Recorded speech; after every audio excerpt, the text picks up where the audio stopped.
디모데후서 4장 5절에서 8절입니다. 저는 오늘 말씀 제목을 무엇을 남겨놓고 가십니까? 레거시라는 말은 유산이라는 뜻입니다. 영적인 유산. 우리가 섬기는 교회와 하나님 우리가 허락하신 가족, 자녀들, 또 우리의 후배들, 우리 성서 침례의 친교회, 하나님이 우리를 불러서 섬기게 하신 이 한국의 성서 침례의 친교회와 한국교회에 우리는 무엇을 현재 남겨놓고 있습니까?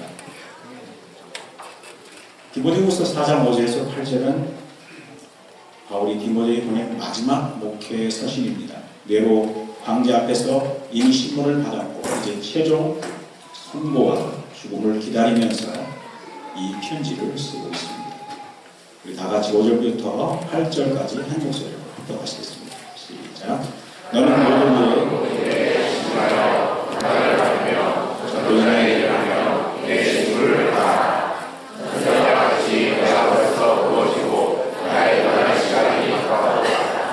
나는 선한 싸움을 싸우고 나의 달려갈 일을 마치고 일도에 지쳤으니 이제 너는 나를 위하여 우리의 멸류관이 되게 되었으므로 주로 의로우신 제사장이 나라에 내게 주실 것이며 내게만 아니라 주의 나타나심을 사모하는 모든 자에게 아멘. 먼저 6절에서 바울은 아주 가까운 미래에 대한 전망을 하고 있습니다.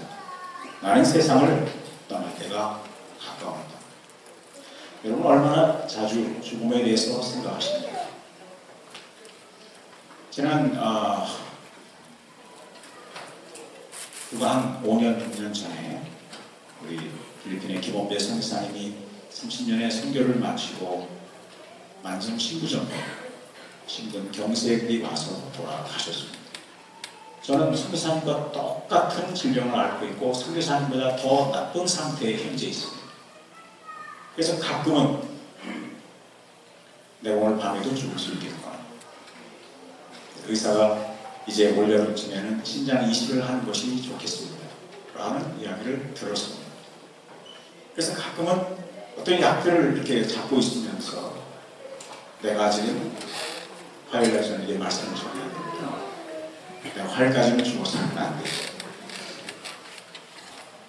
내가 4월 말까지는 안식일을 잘 지키고 올해로 돌아가서 하나님의 말씀을 다시 잘 전하려면 아직은 죽지 말아야지. 가끔 이런 생각을 할 때가 있습니다. 여러분은 얼마나 자주 나는 세상을 떠날 때가 가까웠다. 사도 바울과 같은 죽음에 대한 혹은 삶의 마무리에 대한 혹은 우리에게 남겨진 1년, 어떤 분에게는 3년, 어떤 분에게는 4년, 어떤 분은 앞으로 10년의 목회를 바라보면서 언젠가 어느 때인가 우리는 영원한 사람들이 아니니까 하나님께서 한 교회를 혹은 여러 교회를 혹은 한 시대를 이끌 영향력을 주셨지만 그러나 앞으로 남은 기간이 아주 짧은 사람도 있고 조금 더 오랫동안 신교회에서 한국교회에서 쓰임을 받을 분도 있습니다. 사도 바울이 내가 세상을 떠날 때가 되었다라고 할 때 이 떠날 때라는 말은 군대용어로 사용될 때는 전투가 끝나서 야전 텐트를 거두어 고향으로 귀환하는 것을 나타냅니다. 항해하는 배가 닷을 강화하려 배가 고향으로 떠나는 것을 쓰기도 하고 노예 굴레를 벗겨 해방시키거나 무거운 짐을 내려놓을 때 사용되는 표현이기도 합니다. 우리가 어떤 사람이든지 간에 군인에게는 전역하는 날이 있고 그리고 바다를 타는 사람들에게는 언젠가 항해를 마치고 집으로 돌아오는 날이 있습니다. 목회자들도 무거운 짐을 내려놓는 날이 분명히 있습니다. 어떤 사람이든지 간에 우리는 영원한 존재가 아닙니다. 이제 막 목회를 시작한 40대의 젊은 목회자도 30년이 그리 길지 않습니다. 제가 1984년에 부산 방송 성서 침례교회에서 처음 총각으로 목회를 시작했을 때 벌써 34년의 시간이 지나갔습니다. 만일 우리의 사역이 1년, 2년, 3년, 10년 혹은 20년 이내에 끝나는 것이 분명하다고 하면 다가오는 도전에 대해서 혹은 은퇴 이후의 삶에 대해서 우리가 섬기는 교회와 신교회의 미래를 준비시켜야 할 책임을 우리는 진지하게 받아들여야 하고, 우리 하나님께서 각 사람에게 주신 고유한 은사와 사명이 있기 때문에 내가 해야 할 일이 무엇일까? 마지막 남은 이 텀을, 내게 주어진 이 마지막 기회들, 내게 남아있는 이 마지막 소중한 시간들을 가족과 함께 교회를 위해서, 신교회를 위해서 하나님 나를 부르시는 그 부름의 자리에서 어떻게 이 사역을 마무리할 것인가? 여호수아 13장 1절 말씀에 보면 여호수아가 나이가 많아 늙음에 여호와께서 그에게 이르시되 너는 나이가 많아 늙었고 얻을 땅이 매우 많이 남아있도다. 두 번에 걸쳐서 나이가 많았다. 그리고 아직도 정복해야 될 땅이 남아있다라고 했습니다. 여호수아처럼 위대한 사람들에게도 한계가 있습니다. 건강의 한계, 나이듦의 한계, 능력의 한계, 혹은 법으로 정한 교회 정년의 한계들이 있습니다. 그러나 하나님이 이런 각 사람의 한계들 속에서 이제 새롭게 감당해야 할 새로운 사명, 새로운 과제, 더 중요한 사명을 갖고 오늘 우리들을 하나님이 부르시고 있습니다. 여호수아가 7년의 전쟁을 통해서 31명의 왕을 정복했습니다. 그리고 90세가 되었습니다. 하나님 90세 여호수아에게 이제 여호수아 13장부터 24장까지 땅을 분배하는 또 다른 전쟁,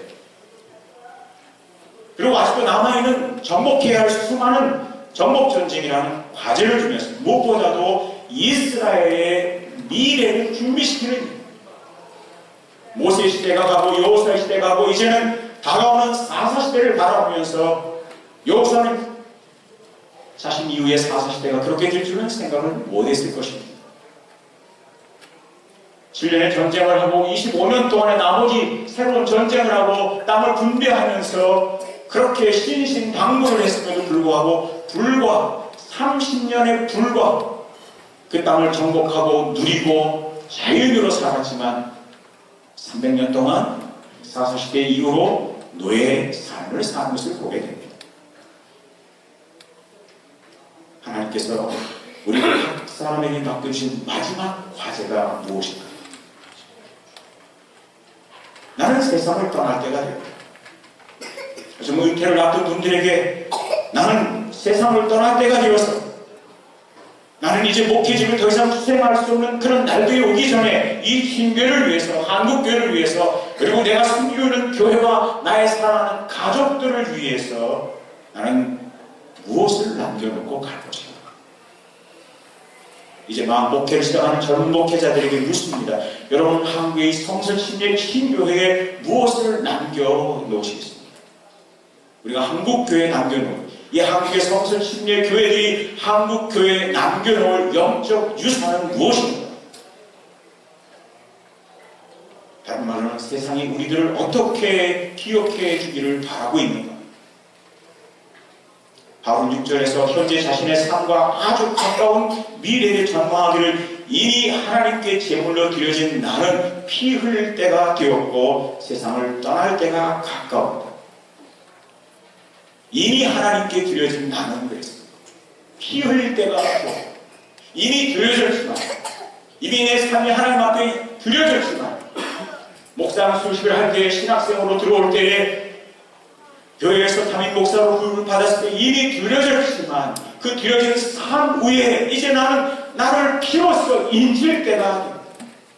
인생의 하이라이트, 내가 지금까지 살아온 삶도 헌신이었고 번제였고 희생 제사였지만 그 위에 남아있는 모든 피를 쏟아 붓는 내 인생의 하이라이트가 남았다. 오늘 주간에 우리가 연습했던, 우리가 기념했던, 재현하고자 했던, 떡을 떼면서 분명하면서 우리도 주님처럼 떼어지고 찢어지는 삶, 저희들을 구원하고 그들을 거룩하게 하고 교회를 하나님께서 보시기에 아름다운 교회로 만들기 위하여 나도 주님처럼 떼어지고 찢어지는 삶을 살겠다고 우리는 연습했습니다. 잔을 받으면서 주님, 나도 주님처럼 부어지는 삶을 살겠습니다. 저 죄인들을 거룩하게 하기 위해서 해산의 진통을 다시 하겠습니다. 주님의 몸이 이 교회를 위해서 거룩하게 하기 위해서 내 삶을 송두리 채 내 피를 한 방울도 남기지 않고 다 쏟아 붓겠습니다라고 단순히 기념하는 것이 아니라 내 삶 속에서 재현하겠다고 했습니다. 이제 바울은 마침내 그것을 실현할 때가 가까웠다는 이야기를 하고 있습니다. 목사님, 사모님, 그리고 우리 신학생 여러분, 우리는 그렇게 부어질 준비가 되어 있습니다. 사도 바울이 빌립보서 2장 17절에서 말씀하기를 여러분의 믿음의 제사와 예배, 나의 피를 붓는 일이 있을지라도 나는 기뻐하고 또 기뻐하겠습니다. 하나님 앞에 드려진 내 삶을 이제 다시 하나님 앞에서 피 한 방울 다 쏟아붓는 이 일이 나는 기쁘고 나는 감격스럽다라고 하는 이 마음이 지금 이 순간 우리의 마음을, 생각을 지배하고 있습니다. 고린도후서 12장 15절에서 내가 너희 영혼을 위하여 크게 기뻐함으로 재물을 사용하고 또 내 자신까지도 내어주리니 너희를 더욱 사랑할수록 나는 사랑을 덜 받겠느니 큰 기쁨으로 나의 재물을 사용하고 내 자신까지도 내어주리니 너희를 더욱 사랑할수록, 이것이 지금 이 순간 우리의 삶을 지배하고 있는 모습입니다. 성도들을 사랑하고 30대 때 정말 뜨겁게 사랑했습니다. 40대의 목회에 어려움을 겪고 힘든 일을 겪고 정말 때로는 배신당하고 상처를 입고 만신창이되면서 50대, 60대가 되어 이 마음을 갖고 있습니까? 큰 기쁨으로 나의 재물을 사용하고 내 자신까지도 허비하리니 내어주리니 더욱 사랑하는 마음이 은퇴를 앞둔 지금 우리들의 삶을 지배하고 있는 모습입니다. 바울은 데살로니가전서 2장 8절에서 우리가 이같이 너희를 사모하여 하나님의 복뿐 아니라 목숨까지 주기를 너희에게 주기를 기뻐하면 너희가 우리의 사랑하는 자 됨이라고 했습니다. 복음만이 아니라 목숨까지 주기를 즐겨하는 것. 20대 때는 이 마음이 있었습니다. 30대 때에도 이 마음이 지배했습니다. 아낌없이 헌신했고 희생했고 두려워하지 않았습니다. 베푸는 것도 괜찮았습니다. 성도가 없어도 괜찮았습니다. 혼자서 밤을 새우며 찬양하고 기도하고 또 찬송하고 며칠씩 굶주리며 금식을 해도 괜찮았습니다. 50대가 되어서 60대가 되어서 지금 이 순간에 우리의 마음이 복음만이 아니라 목숨까지 내어주기를 기뻐하는 이 마음, 우리에게 적당하게 보상해주지 못하고 우리의 수고와 우리의 눈물과 희생의 가치를 잘 평가해주지 못하는 이 교회를 향해서 여전히 너희는 우리의 사랑하는 자들이다, 여전히 우리의 마음만 아니라 우리의 물질까지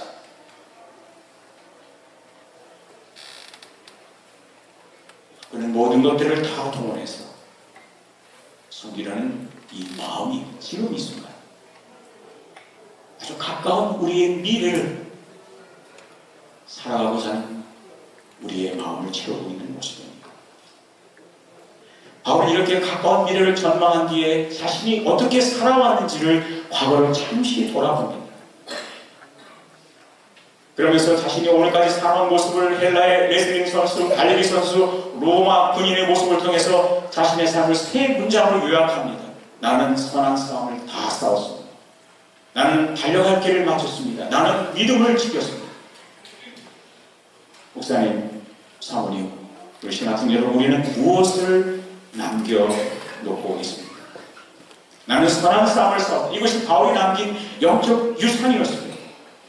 여기 싸우다라는 말은 에고니스마이라는 이 현재 완료 시대를 사용하고 있습니다. 과거 완료가 아닙니다. 과거에 한때 우리 이렇게 싸운 적이 있습니다. 과거에 한때 어느 순간에 어느 기간 동안에 미친 듯이 헌신하고 정열적으로 우리 삶을 불태웠던 적이 누구나 있습니다. 그러나 바울은 현재 완료 시대입니다. 그가 헌신하던 날로부터 주님께 붙잡힌 종이 되던 그 날로부터 지금 이 순간까지 가까운 미래에 피를 흘릴 때가 되었고 참수형을 당하는 이 가까운 미래에 이르긴 이 순간까지 사도 바울은 나는 선한 싸움을 싸워왔다고 합니다. 에고니스 바이는 영어로 스트러글로 번역하는데 사투하다. 다른 말로는 죽을 힘을 다해서 싸우다. 고투하다. 어렵고 힘들게 싸우다라는 뜻입니다. 우리 목사님은 복음을 위해서 죽을 힘을 다해서 목회하셨다. 이렇게 성도들이 우리의 삶을 기억할 수 있겠습니까? 우리 아버지는 목회자였던 우리 아버지는 어렵고 힘든 환경 속에서도 굴하지 않고 불굴의 정신으로 말씀을 전했고 기도하셨고 성도들을 사랑하셨고 한 끼 밥을 양보하면서까지 그것으로 전도지를 만들고 선교를 하고 하나님의 나라를 위해서 사셨다. 나는 우리 아버지가 자랑스럽다. 우리의 자녀들이 우리의 삶을 그렇게 기억해 줄 수 있겠습니까? 사도 바울은 나는 달려갈 길을 끝까지 마쳤다. 바울이 남긴 두 번째 교사는 나는 달려갈 길을 끝까지 마쳤다.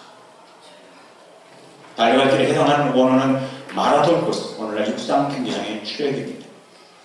나의 달려갈 길을 마쳤다. 테텔레카 역시 현재 완료형으로 되어 있습니다. 반환점을 돈 것이 아니라 42.19km를 다 달려서 결승선을 통과하고 목표 지점에 도달을 했다는 뜻입니다. 지난 3월 이 중국의 장쑤성에서 열린 휘저 국제 마라톤 경기에 참가한 선수들 중에 258명이 정해진 코스가 아니라 숲속을 가로질러서 지름길로 달리다가 참가 자격을 이뤘습니다. 맨이라는 여자 선수는 자전거를 타고 마라톤 코스 일부를 몰래 달렸다가 자격을 상실했습니다. 우리를 감동시키는 마라톤은 끝까지 달려서 결승선을 통과한 사람입니다. 마라톤의 특징은 달리기를 하는 도중에 누군가의 도움도 받아서는 안 된다는 겁니다. 혼자서 달려가야 합니다. 가끔은 사모가 먼저 천국으로 갔어도 외롭지만 끝까지 달려가야 하는 것이 목회자의 길입니다. 성도들이 생각만큼 안 도와줘도 혼자서 달려가야 합니다. 몸 상태가 안 좋아도 마라토너를 보십시오. 달리는 도중에 설사가 나도 멈추지 않습니다. 소변이 나와도 멈추지 않습니다. 온몸에 대변투성이가 되고 소변으로 온몸이 얼룩져도 멈추지 않고 사람들의 시선에 아랑곳하지 않고 끝까지 결승점을 향해서 달려갑니다. 그래서 포기하지 않고 죽기까지 선교하다가 하늘나라 가신 김원배 선교사님이 아름답습니다. 10년 동안 단 2명에게 친애를 베풀지라도 포기하지 않고 예수 그리스도의 복음을 전하는 N국의 김한별 선교사님이 그래서 존경스럽습니다. 오늘 여러분은 주님이 부르신 곳에서 달려가고 있습니까? 한눈 팔지 않고 좌우나 우로나 치우치지 않고 주님께서 명하신 그 길에서 주님께서 허락하신 사명을 감당하기 위하여 애롭지만 때로는 혼자 감당해야 될 그 모습이지만 두려울 때도 있지만 반대도 있고 핍박도 있고 비난도 있고 사람들이 알아주지 못하는 오해하는 것도 있지만 우리 목사님은 우리 아버지는 우리 선배 목사님은 끝까지 주님이 부르신 그 길을 달려가셨고 완주하셨다고 하는 이 아름다운 영적 유산을 우리 모두에게 남겨주길 주의 이름으로 축원합니다. 시작보다 마무리를 잘한 목회자로 교회에 오랫도록 기억될 수 있겠습니까?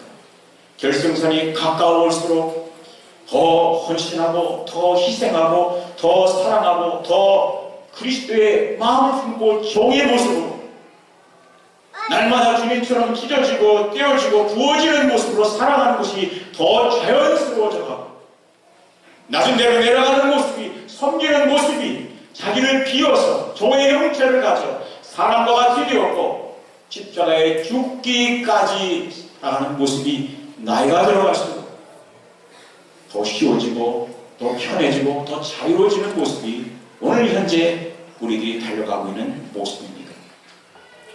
사도행전 13장 25절에서 사도 바울은 침례 요한에게 이렇게 말합니다. 요한이 그 달려갈 길을 마칠 때에 말하되 너희가 나를 누구로 생각하느냐? 나는 그리스도가 아니라 네 뒤오시는 이가 있나니 그는 나는 그 발에 신발끈을 풀기도 감당하지 못하리라 하였으니 그랬습니다. 요한도 자신의 갈 길을 잘 마쳤다고 이야기합니다. 세상 죄를 지고 가는 하나님의 어린 양을 증거한 뒤에 진짜 요한도 자신의 피로서 자신의 삶을 인쳤습니다. 바로 이보다 앞서 사도행전 13장 13절에서 첫 번째 선교 여행 중에 바빌리아 보가 있을 때 마간, 젊은 마간 무슨 일인지 바나바와 바울을 뒤로 하고 그들을 내팽개치고 자신의 고향 예루살렘으로 돌아가 버렸습니다. 갈련병이 되었습니다. 예수님의 잡히시던 날 밤에도 벌거벗음으로 도망갔던 그 젊은 청년이 제1차 선교 여행 때도 선교를 위태로운 지경에 빠뜨리고 달아나 버렸습니다.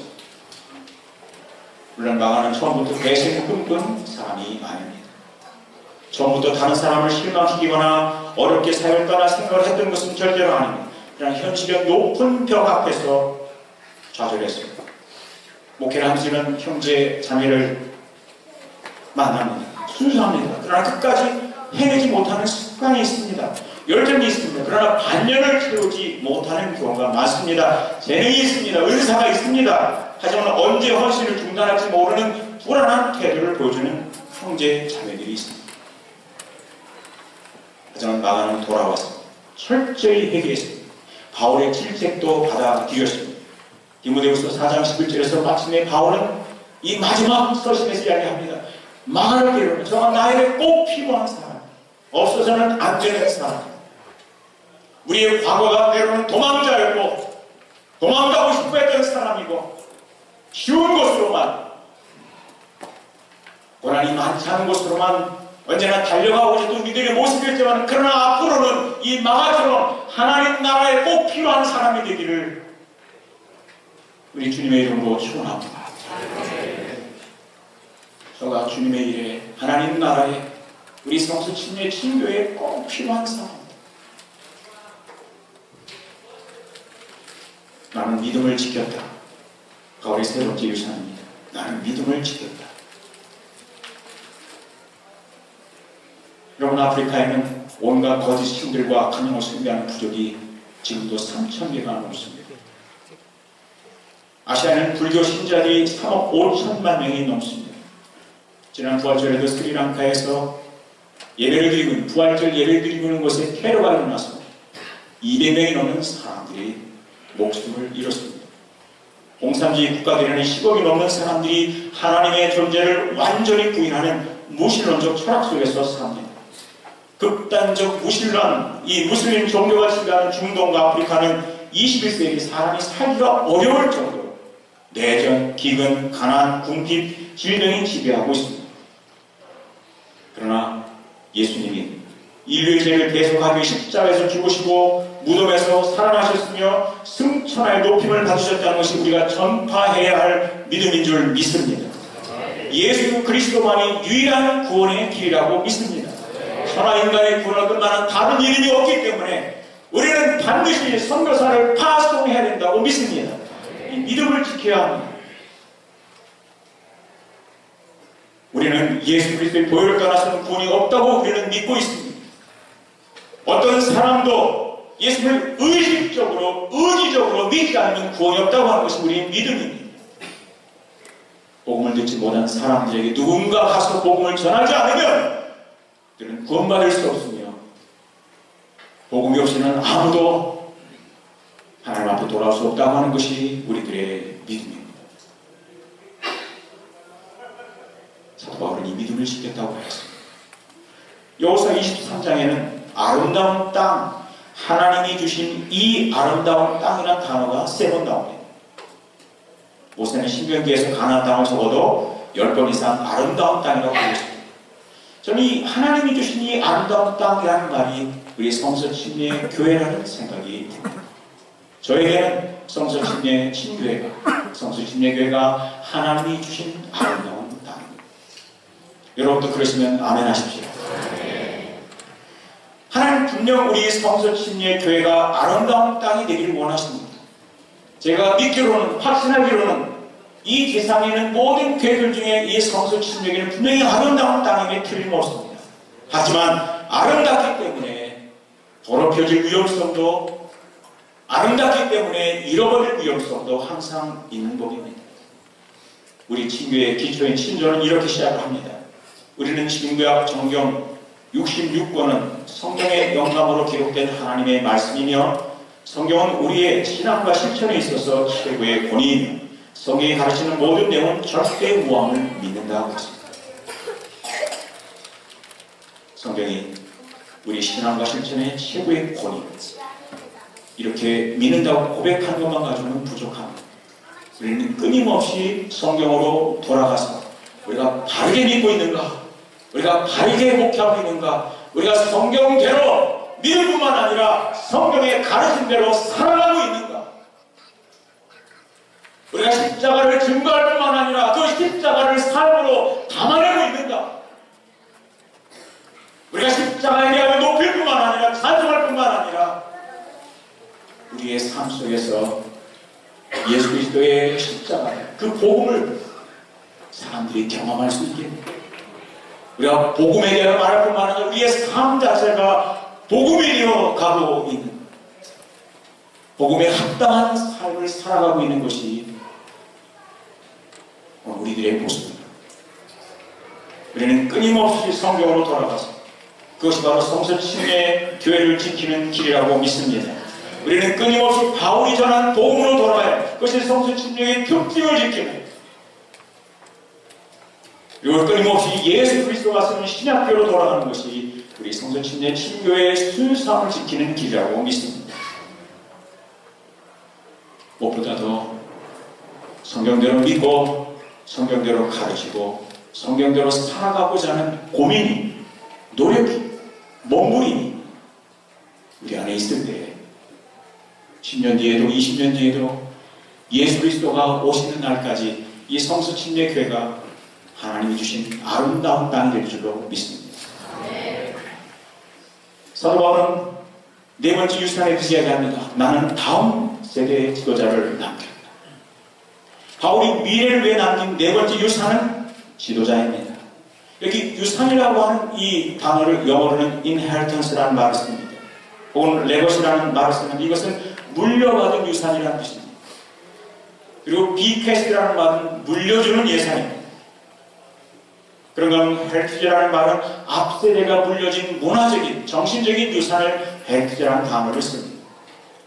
우리에게는 물려받은 영적 유산이 있습니다. 그것이 성서침례 교회입니다. 이 유산을 잘 지켜야 합니다.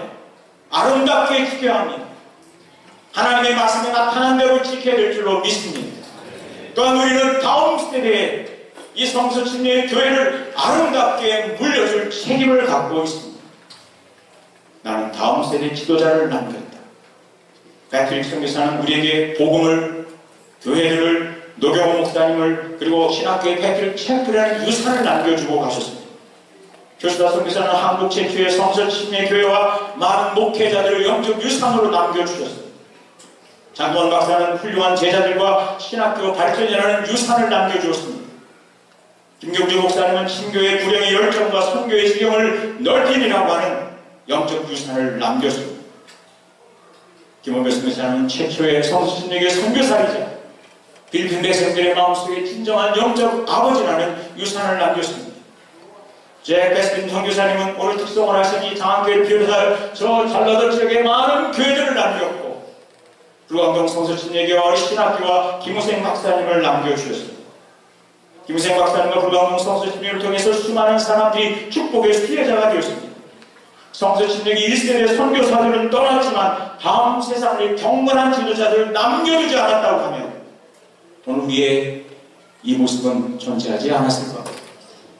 우리는 우리의 횃불을 넘겨주기 위해서, 우리의 바톤을 넘겨주기 위해서 다음 세대 지도자들을 준비시키는 일을 하고 있습니까? 부지런히 하고 있습니까? 의기를 느끼면서 그 일을 하고 있습니까? 삶에서 가장 중요한 질문은 무엇입니까? 마틴 루터 킹 목사가 묻는 말입니다. 다음 세대를 위해 무엇을 하고 있는가? 이것이 가장 중요한 질문이라고 했습니다. 우리의 성공에 대한 평가, 우리가 이 친구에 대한 기여, 우리의 남들 영적 유산 중에 하나는 바로 다가오는 미래를 위해서. 여기 우리 모두가 다 영원한 존재들이 아니므로 언젠가 어느 때인가는 우리의 바톤을 넘겨줘야 하는 것이 분명하기 때문에, 누군가는 대체되어야 되기 때문에, 누군가는 그 리더십을 반드시 감당해야 될 사람들이 필요하기 때문에 지금보다 더 하나님 앞에 올바른 심정으로 서 있고, 지금보다 더 중심이 바르고, 지금보다 더 성사적이고, 지금보다 더 성서친의 친교를 사랑할 수 있는 친교를 위해서, 우리의 미래를 위해서, 우리 주님처럼 부어지고 떼어지고 찢어지는 것을 기뻐할 수 있는 누군가, 다음 세대의 지도자들을 부지런히 남겨두지 않는다고 하면 얼마나 위험한 일이 되겠습니까? 1950년 성수신의 징계가 시작된 이후로 미국 징계를 들여다보면 안타깝게도 여러 차례 분리가 일어났습니다. 1세대와 2세대 성수침략을 이끌었던 지도자들이 은퇴하거나 영향력이 감소되면서 지도력 공백이 분명히 있었습니다. 3세대부터 4세대에 이르는 목회자들 사이에서 성서침략 교회에 대한 충성심이 약해지는 현상이 일어나고 있습니다. 이 일이 한국이라고 일어나지 않겠습니까? 다음 세대의 지도자들 배출과 훈련을 공들이지 않는다면 우리의 친구의 미래는 아름다운 땅을 잃어버릴 수도 있는 것입니다. 개인의 확신에 위해서, 우리의 믿음에 의해서 이 성서침례 친교회 안에 함께 교제하고 있고 성서침례 교회 목회를 하고 있는 우리 모든 분들은 다음 세대 지도자 배출을 위해서 반드시 교회들이 신학생들을 배출해내야, 신학생들을 훈련시키는 일에 헌신해야, 동역하셔야 됩니다. 예면해서는 안 됩니다. 우리가 성서침례교회 목회를 하고 있는 동안에는 성수침례교회를 하나님께서 우리가 허락하신 축복에 따르라고 믿는다고 하면 우리는 반드시 다음 세대의 지도자를 배출하는 이 영적 유산을 남겨두는 일에 반드시 기여해야 되고 헌신해야 될 줄로 믿습니다. 오늘 우리가 읽었던 이 디모데 후서도 목회 서신이라고 하지 않습니다.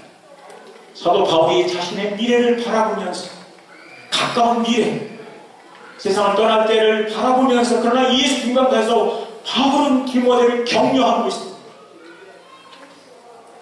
전도인의 일을 하라고, 때를 얻든지 모든 말씀을 증거하라고, 두려워하는 그를, 소심해진 그를, 은사를 다시 활활 불타오르게 하라고, 나이 어리다고 흰내를 하지 말라고, 전심전력에서 진보를 나타나게 하며, 디모데후서 2장 2절에서 내가 너를 가르칠 것 같이 너도 충성된 사람들에게 믿음을 전수하고 그들이 다른 사람들을 가르칠 수 있게 하라고 당부를 하고 있지 않습니까?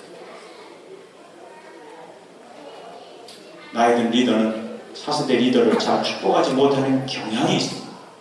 젊은 지도자들이 너무 순진하거나 헌신되지 못하다고 생각합니다. 여러분, 우리만큼, 나만큼 헌신되지 못하다고 생각할 수 있습니다. 주인의식이 부족하다고 생각할 수 있습니다. 너무 젊은 사람들이 과격하거나 앞세대의 선배 목회자의 이룬 업적들을 너무 과소평가하거나 쉽게 무너뜨리려고 하거나 아니면 쉽게 그것은 아주 핫한 것으로 여기고 빨리 자신의 색깔과 자신의 모습으로 만들어 가고 싶은 그런 열망들을 느끼면서 우리 목회자들이 염려하고 리더십의 권한을 넘겨주기를 주저하는 그런 모습들을 봅니다. 너무 경험이 없어서, 아니면 너무 생각이 부족해서, 아니면 직분을 잘 제대로 수행할 수 없다는 생각을 해서 리더십을 다음 세대 지도자들에게 넘기는 일을 주저하게 되는 일들이 일어날 수 있고, 하지만 바울은 디모데의 연약함에도 불구하고 그의 소심함과 그가 여전히 고난 속에서 그 고난을 무서워하고 있음에도 불구하고 디모데에게 데살로니가 교회의 사역을 고린도 교회에 보내서 사도 바울의 어려운 일을 돕도록 분쟁을 해결하도록 그에게 고난을 맡겨주고 영향력을 입혀 주었던 모습을 보게 됩니다. 끊임없이 젊은 디모데를 훈련시켜서 세상을 떠날 때가 다 된 자신의 다음 사역이 끝나지 않고 주님이 우리에게 맡겨주신 예수 그리스도의 복음이 계속해서 확산되어 갈 수 있도록 다음 세대 지도자들을 남겨두는 이 사역을, 디모데를, 디도를, 에바고로 디도를, 브리스가와 아굴라를, 수많은 일꾼들을 세우는 일에 헌신했던 사도 바울을 봅니다. 나는 다음 세대 지도자들을 남겼다. 나는 이 시대에 하나님이 쓰실 만한 헌신된 다음 세대의 지도자들 몇 사람을 남겼다. 이것이 우리들이 반드시 이루어내야 할 영적 유산인 줄 믿습니다. 이제 마지막 남은 유산에 대해서 말씀드릴 차례입니다. 디모데후서 4장 8절을 다 같이 읽어보도록 하겠습니다. 디모데후서 4장 8절 시작.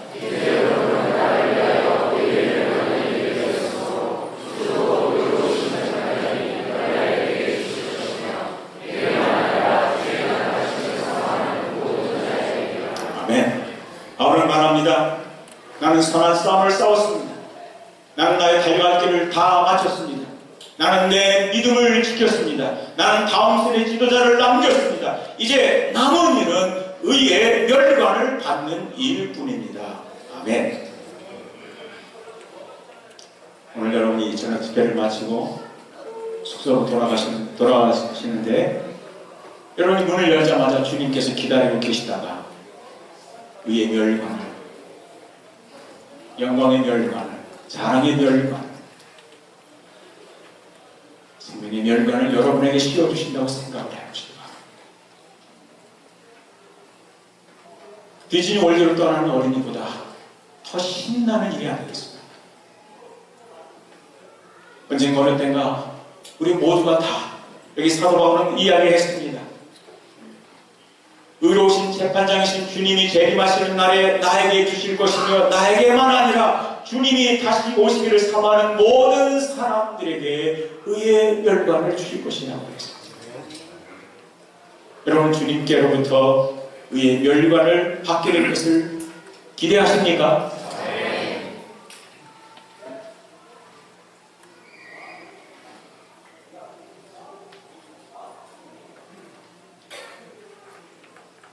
여러분들이 주님 맡으신 사명을 다 성취하고 사람을 키우는 일에 기여하고 교회 개척과 선교에 힘을 쏟아 부으셨다고 하면 이제 남은 일은 우리 주님의 칭찬과 의의 멸관, 기쁨의 멸관, 자랑의 멸관, 영광의 멸관을 받는 일이 남아 있습니다. 그리고 이제 우리는 요한계시록 4장 10절, 11절 말씀처럼 우리가 받은 그 멸관을 벗어서 주님 앞에 드리며 우리 주 하나님이여 영광과 존귀와 권능을 받으시는 것이 합당하십니다. 그분 앞에 우리의 멸관을 돌려드리는 이 간격을 고대하면서 우리의 마지막 남은 시간들을 하나님 앞에 계산하기를 기도하면서 선한 싸움을 싸우고 믿음을 지키고 달려갈 길을 마치고 다음 세대의 지도자들을 준비시켜놓은 일에 우리에게 주어진 이 남은 시간들을 새롭게 헌신하고 죽기까지 헌신하고 하나님의 사람들이 되기를 주의 이름으로 축원합니다. 기도하시겠습니다. 무엇을 남겨놓고 가시려 합니까? 교회가, 친교회가, 자녀들이 여러분을 어떻게 기억하기를 원하십니까? 과거를 돌아보며 나는 선한 싸움을 싸웠습니다. 달려갈 길을 다 마쳤습니다. 믿음을 지켰습니다라고 만족스럽게 고백할 수 있는 목회자도 있겠지만 밀려드는 후회에 진저리를 치는 분들도 있을 거고, 지금 이 시간 우리가 후회가 남지 않도록 주님 앞에서 대성 통곡하지 않도록 주님이 주신 기회를 다 허비했다고 낭비했다고 우리가 주님 앞에서 너무 많이 울지 않도록 지금 울어야 합니다. 지금 마음을 찢어야 합니다. 지금 회개해야 합니다. 다시 싸워야 합니다. 다시 우리가 달려가야 할 길을 달려가야 합니다. 우리의 믿음을 지켜야 합니다. 다음 세대의 지도자들을 남기는 일에 헌신해야 합니다. 우리 시간에 우리 목사님들 그 자리에서 혹은 이 앞으로 나오셔서 하나님 새롭게 헌신합니다. 주님, 내가 세상을 떠날 때가 다 되었습니다. 내가 목회직을 내려놓을 때가 다 되었습니다. 내가 이제 10년을, 5년을, 4년을 바라보고 있습니다. 하나님, 내게 남은 이 기회들을 최선의 삶이 되게 해주시옵소서. 다시 헌신하게 하여 주시옵소서. 나의 남은 피 한 방울까지 쏟아붓는 진정한 번제 희생제사로 드려지는 삶이 되게 하여 주시옵소서. 이렇게 새롭게 헌신하는 목사님, 사모님, 신학생들이 되기를 바랍니다. 우리 찬송가가 시작될 때 그렇게 헌신하시는 목사님들 되시기를 바랍니다.